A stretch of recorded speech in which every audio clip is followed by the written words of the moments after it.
네, 반갑습니다. 한창의 김정현입니다. 보통 세미나면 이게 시간이 지연돼 가지고 계속 늦어지는데, 오늘 세미나는 강사님들이 요점을 잘 정리해 주셔서 좀 일찍 맞춰가지고 시간이 좀 일찍 시작하게 되는데요. 오늘 그 디지털 미디어 테크쇼는 지금 첫날이고요. 첫날의 그 주제는 디지털 테크와 디지털 자산인 것 같고요. 이제 뭐 웹 3.0이라든지 메타버스, NFT, 디파이 여러 가지 또 많이 나오고 있고요. 또 피지털 같은 경우도 저도 좀 앞으로 공부를 해야 될 항목이 아닌가 생각이 듭니다. 지금 오늘 요즘 저희들이 뉴스를 보면 많이 좀 우울한 뉴스들이 많이 있습니다. 그래서 미국이나 유럽은 물론이고 우리나라도 모든 경제가 지금 어렵고 또 금융도 많이 어렵습니다. 2007년에 2008년 2년간에 걸친 금융위기보다도 더 심각한 수준에 지금 와 있다고 생각을 하고 있고요. 그 당시에는 뭐 미국에서 여러 가지 이제 자금이라든지 주택 이런 것들이 부실화되면서 갑자기 큰 충격이 왔지만, 지금의 그 금융위기는 서서히 침체되는 그런 위기고요.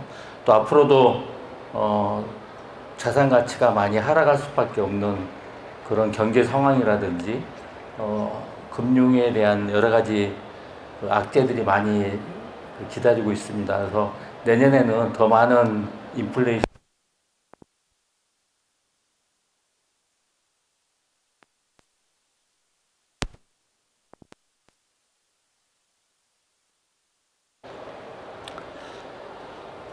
FTX나 뭐 테라 루나 같은 경우를 보면 참 우리가 그동안 이 가상자산, 이 가상통화, 최근에 이제 디지털 자산으로 많이 확대 해석을 하고 있는데요.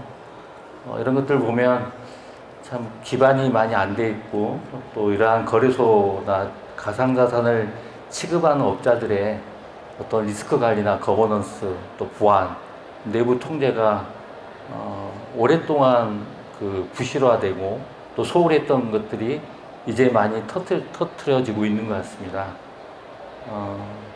비트코인이 2008년 1월에 거래가 됐고요. 그리고 금융위기도 그때 시작이 됐습니다. 그리고 우리나라 또 전자금융거래법은 2007년에 또 같은 시기에 또 시행이 됐고요. 또 아이폰도 2007년에 나오고요. 그래서 2007년하고 8년은 인터넷 또 전자금융 여러 혁명이 많이 나왔지만, 또 비트코인도 나오고 금융위기도 시작되는 그런 아주 의미 있는 해인 것 같고요. 또 그리고 지금 15년이 지났는데도 비트코인, 이더리움에 대한 어떤 보안이라든지 해킹 이러한 부분이 여전히 미흡하고 또 우려를 많이 하고 있습니다. 이러한 것들이 디지털 자산, 앞으로 디지털 금융, 이런 디지털 전환 시대에 큰 걸림돌이 되고 있고, 또 이러한 부분을 해결하지 않으면 우리나라의 디지털 자산에 대한 글로벌 경쟁력은 저하될 수밖에 없다. 그래서 이런 부분에 대해서 이제는 뭐 거래소나 암호화폐, 블록체인 기업들이 해결해야 될 문제가 아니고, 이제 정부나 담당 부처에서 적극적으로 나서지 않으면 우리나라가 다른 나라에 비해서 더 많은 디지털 자산 산업이라든지 그런 비즈니스, 또 일자리 창출 이런 부분에 대해서 심각한 상황을 맞이하지 않을까 우려를 하고 있습니다.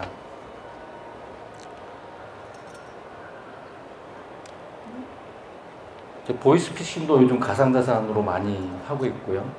예전에 보이스피싱이 이제 여전히 많은 피해를 받고 이러고 있지만, 이제는 뭐 가상화폐 거래소, 가상화폐 거래소의 계정을 만들어서 랜섬웨어라든지 보이스피싱을 통해서 그쪽으로 요즘 많이 범죄 자금이 은닉되고 있는 그런 통계가 많이 나오고 있고요. 또 보안 사고도 마찬가지입니다.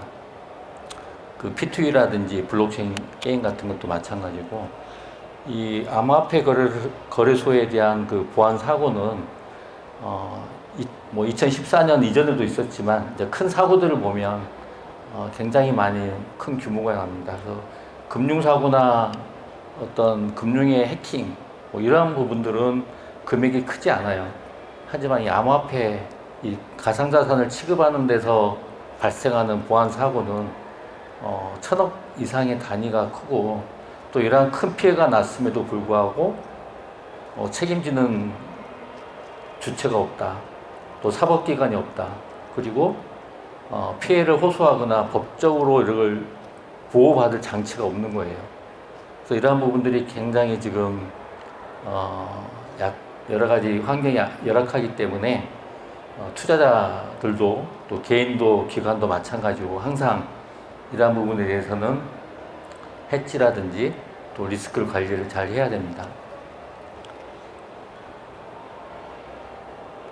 지금까지 그 큰 가상자산 관련된 암호화폐라든지 이런 사고를 보면 대부분 국내도 마찬가지고 해외도 마찬가지입니다. 대부분 그 해킹이라고 하지만 실질적으로는 그 서비스 또 고객들 위주, 그리고 어떤 시장 점유율에 대한 욕심 때문에 이루어지는 그런 것들이고요. 시스템 성능이 대부분 그 고객을 유치하거나 동시 접속 이런 것들 위주로 하다 보니까 성능 개선은 하지만 어떤 그 해킹이라든지 또 사고에 대한 그 대비라든지 보안 솔루션 이런 부분들이 아주 그 소홀히 다루기 때문에 이러한 사고들은 언제든지 나타나고 있고요.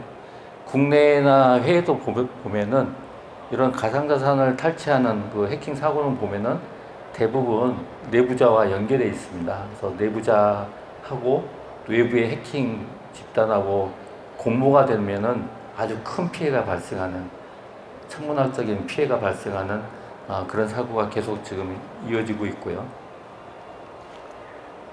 그래서 저희 국내도 이제 특정금융거래법이라든지 여러 가지 전자금융 감독 규정이라든지 이제 그 FIU에서 발생하는 자금 세탁 방지 이러한 것들이 법들이 이제 많이 이루어지고 있고, 트래블 룰이라든지 최근에 이제 그 은행 실명 계좌 ISMS 이런 것도 좀 보안을 많이 강화하고 있지만 실제 현장에서는 이러한 부분들을 바로 또 적용하고 도입하고 이런 부분에 대해서는 속도가 좀 느린 편이고, 이러한 속도를 개선하려면 결국은 이런 자산을 취급하는 이러한 그 주체들이 그 독립적인 게 아니고 개별적인 게 아니고 전체 산업을 위해서 좀 머리를 맞대고 같이 이러한 그 위기 상황을 뚫어나가야 될 좀 지혜를 모아야 될 것 같습니다. 여전히 지금 가상자산이 불안하고 앞으로 디지털 산업에 대한 미래가 전망은 밝지만 그래도 여전히 해결해야 할 과제들이 많이 있습니다. 그럼에도 이제 국내나 해외 보면은 작년 말 기준으로 시장 규모는 엄청나게 커져가고 있어요. 가입자 수라든지 거래 대금, 수수료, 수입 이런 걸 보면은 그 시장 자체는 가파르게 증가를 하고 있지만 여전히 피해는 보호받지 못하는 그런 상황이 있고요. 그 앞으로는 이제 그 기관 투자가라든지 그 플랫폼 기업, 대기업들도 특히 이제 금융기관들도 가상자산을 취급하고 상품을 발굴하고 서비스를 제공하는 이러한 노력들을 많이 하고 있고요.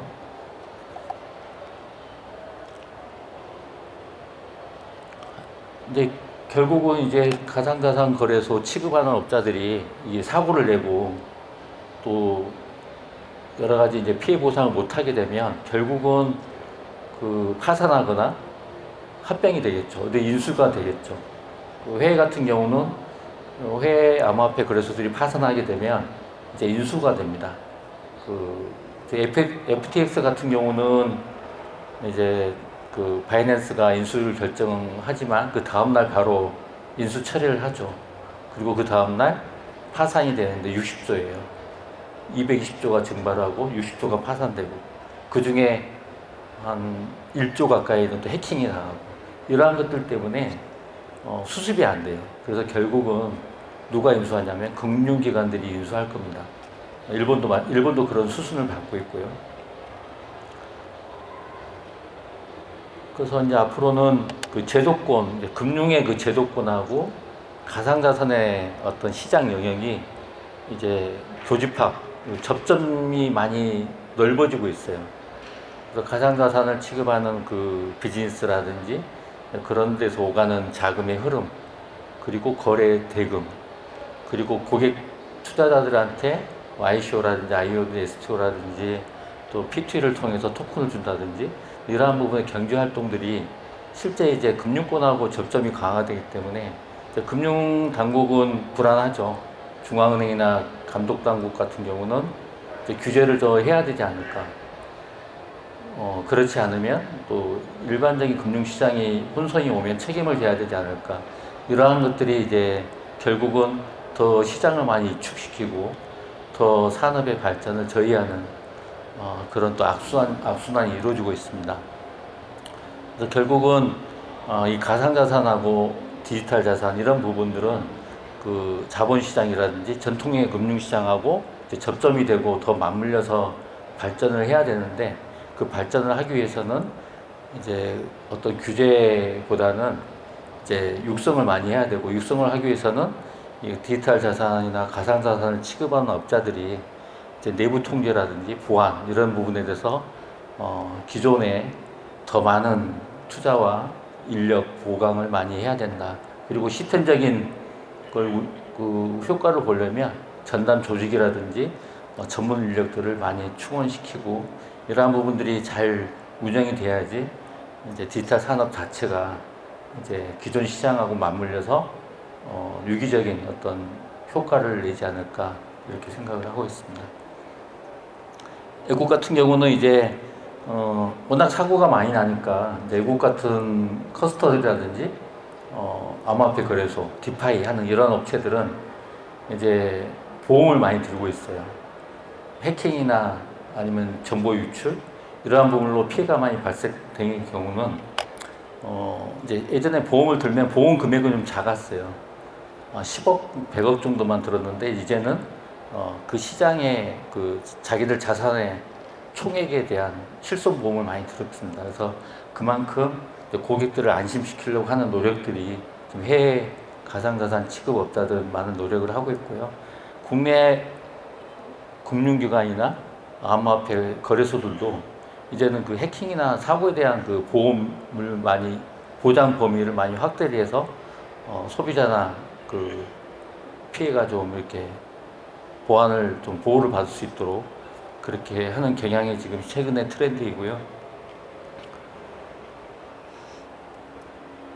우리나라에 이제 그 공적인 거래소는 한국 거래소가 한 군데 있습니다. 그래서 그리고 암호화폐 거래소는 한 300개가 넘나요? 그 중에 이제 라이센스를 준비하는 데가 한 25개 정도 되고 또 오나마켓 운영하는 데가 한 5개 되고 오나마켓 운영하는 데는 작년에 한때 하루 거래대금이 한 개 거래소가 40조였어요.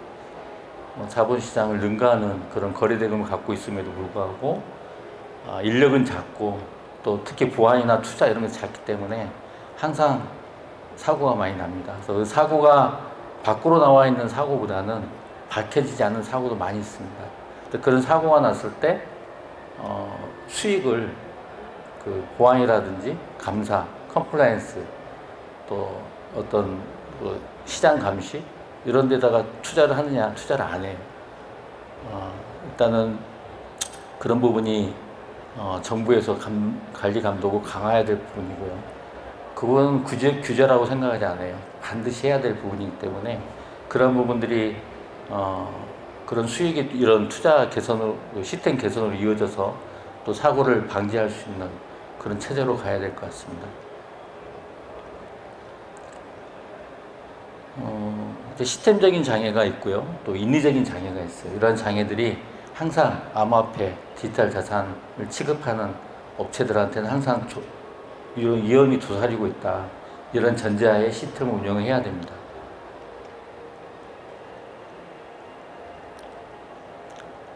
그래서 우리나라 암호화폐 거래소가 이제 안정적으로 성장하고 발전하려면 제도권의 거래소처럼 시장 정보 시스템도 운영해야 되고 또 불공정 거래를 실시간 감시를 해야 되고 또 그런 불공정 거래가 적출이 되면 또 끝까지 심사 심리를 해서 징계를 하고 처벌해야 되는 그런 프로세스가 도입이 돼야 되고요.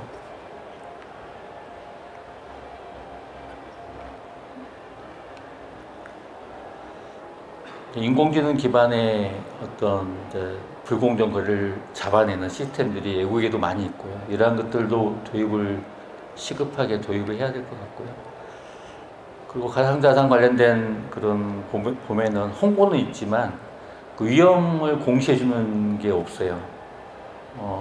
코인을 발행하는 회사의 홍보, 또 코인을 거래하는 거래소의 홍보, 광고는 많지만 그런 코인을 위험성이라든지 투자를 유의할 수 있고 또 재무제표라든지 이런 것들을 공개하는 공시가 없기 때문에 항상 불안하고 정보가 부족하고 이러한 것들이 결국은 불확실성을 키우는 시장의 가장 큰 제약 요인이라고 할 수 있겠습니다.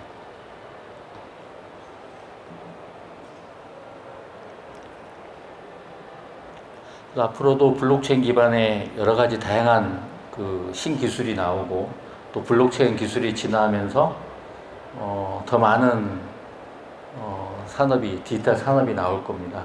그리고 그러한 것들이 이제 암호화폐가 다양한 방식으로 이제 출현이 됐을 때 그 스테이블 코인이랑 마찬가지, STO도 마찬가지 이런 것들이 그 지급을 준비할 수 능력이 없거나 그 담보를 그 확보하지 못하는 코인들 모두 사라지겠죠. 이런 부분들은 결코 지속 가능하지 않는 코인들이기 때문에 그런 코인을 발행하거나 또 거래를 하는 그런 주체들은 이러한 그 금융의 기본을 잘 지키고 투자자에게 명확하게 정보를 제공하는 그런 제도가 필요합니다.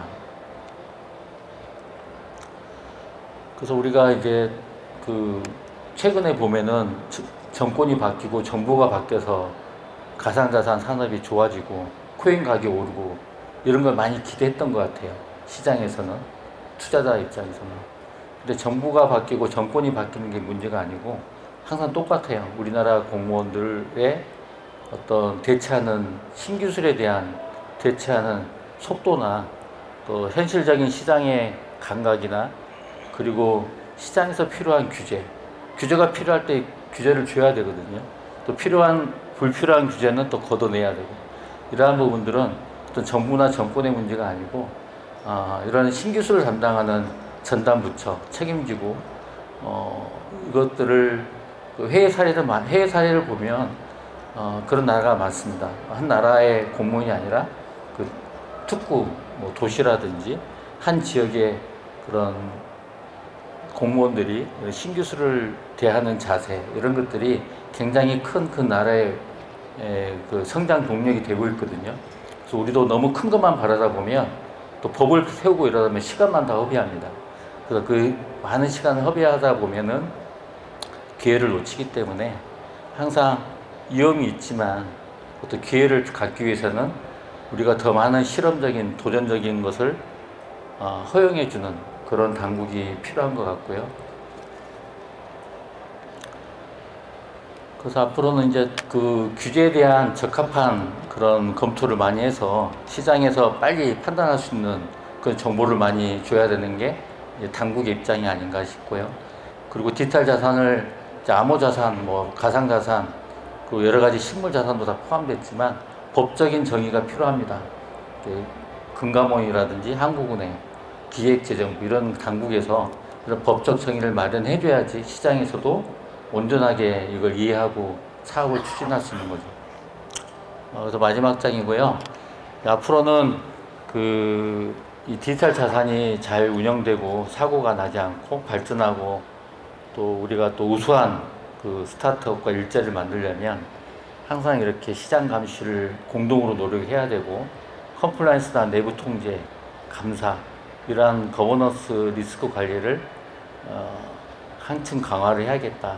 이래야만 우리가 디지털 자산의 그 강국으로 갈 수 있는 방법이라 생각합니다.